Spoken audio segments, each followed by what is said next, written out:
Guys, panoorin natin tong ginagawa ni Uncle. Ayan. Nagpe-prepare si Uncle ng masarap na gulaman. Gulaman na may kalamansi. Ayan. At ilalagyan ni Uncle ng mineral water. At nilagyan pa niya ng takip. At piniprepare na ni Uncle ang mga gagamitin niya. Ayan.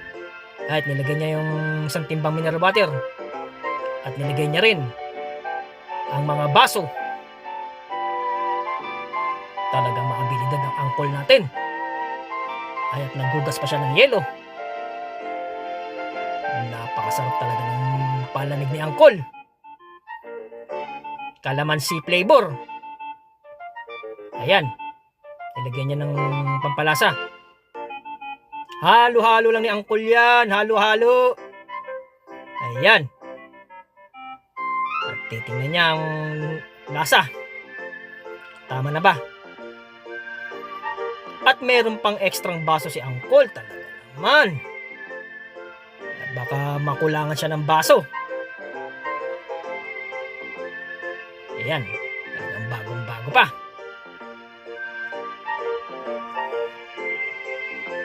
Napakagaling talaga ng ating Uncle. At nilagyan niya ng asukal. Asukal na masarap. At nilagyan niya pa ng ano yan, tamarind yata yan, powder. At paminta. At nilagyan niya ng harina. Kulang pa. At isa pa. Lagyan niya ng daon ng sili para medyo may sipa ang kanyang palamig. At unti-unti niya nang pinipitas at ilalagay sa kanyang palamig.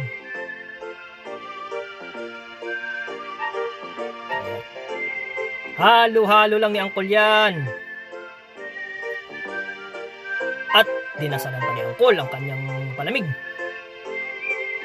Yan, dinagdagan pa niya ng konti. Baka daw matabang pa.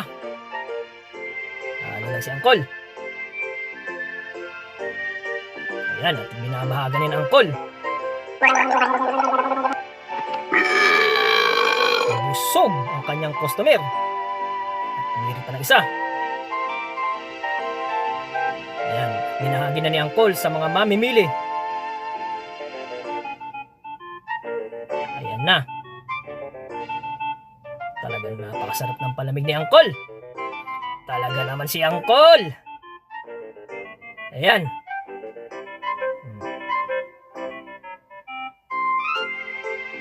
Pag magkaroon ako ng time, bibisitahin ko yan si Uncle. At titikim ako niyan. Sigurado, masarap yan. At sa sobrang dami ng bumibili, di na sinandok ni Uncle, tinabo na. Ayan. Tinabo na ni Uncle. At nilagay na sa malaking lagayan. Siguro pambabaon niya sa kanilang anak.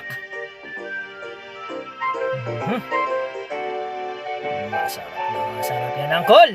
Talaga naman si Uncle.